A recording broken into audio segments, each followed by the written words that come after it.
Welcome to EMO BuildLaB, where we break down construction problems and real solutions. If you're new here, subscribe, and let's dive into today's topic. Building on weak soil?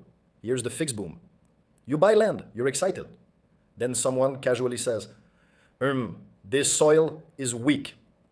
And just like that, your dream building starts sounding like a future disaster. But relax, because today I'll show you why weak soil is not the end of your project, and more importantly, how engineers actually fix it. Let me paint a picture. Imagine building a house on a soaked sponge. You pour concrete, everything looks solid. Then months later, cracks start showing up. Doors refuse to close.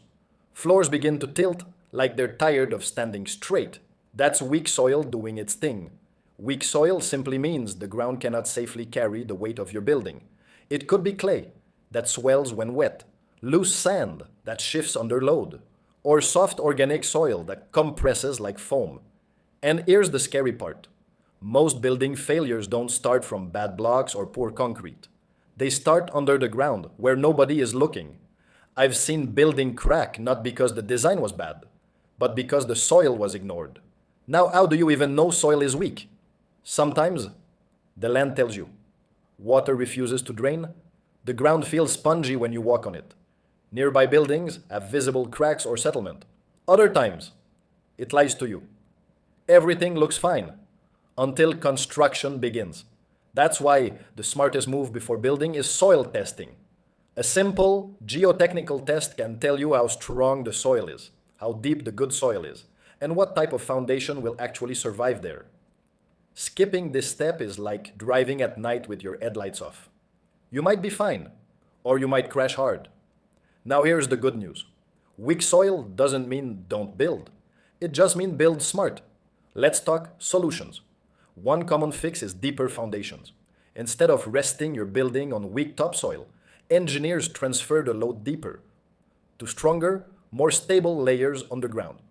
This is where piles come in. Concrete piles, steel piles, driven or bored deep into the earth. Think of piles like long legs standing on solid ground below the mess. Another powerful solution is soil improvement. Yes, soil can be upgraded. Weak soil can be compacted to make it denser. Cement or lime can be mixed into it to increase strength. In some cases, stone columns are inserted to help the soil carry load better. It's basically gym training, but for the ground. Then there's raft foundations. Instead of small individual footings, the entire building sits on one large concrete slab. This spreads the load evenly, so the soil doesn't feel overwhelmed at any single point. Imagine lying flat on ice instead of standing on one foot. Same weight, less pressure. For very problematic soils, engineers sometimes remove and replace the weak soil entirely. They dig it out, bring in stronger material, compact it properly, and then build.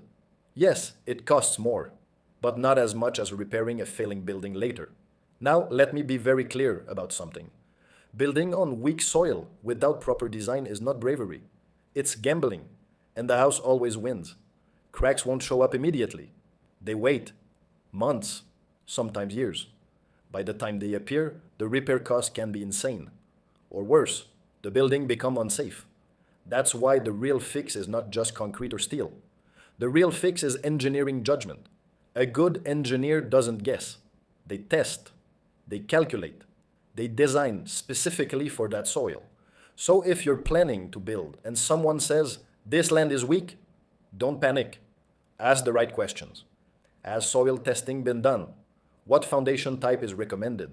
How is the load being transferred to safe ground? Because buildings don't fail because the soil is weak. They fail because people ignore the soil. Build with knowledge. Build with proper design. And even the weakest soil can safely carry a strong building. If this helped you see construction differently, share it with someone planning to build. You might save them millions and a lot of stress. And trust me, the ground beneath your building matters more than you think. Thanks for your cooperation. See you on the next one.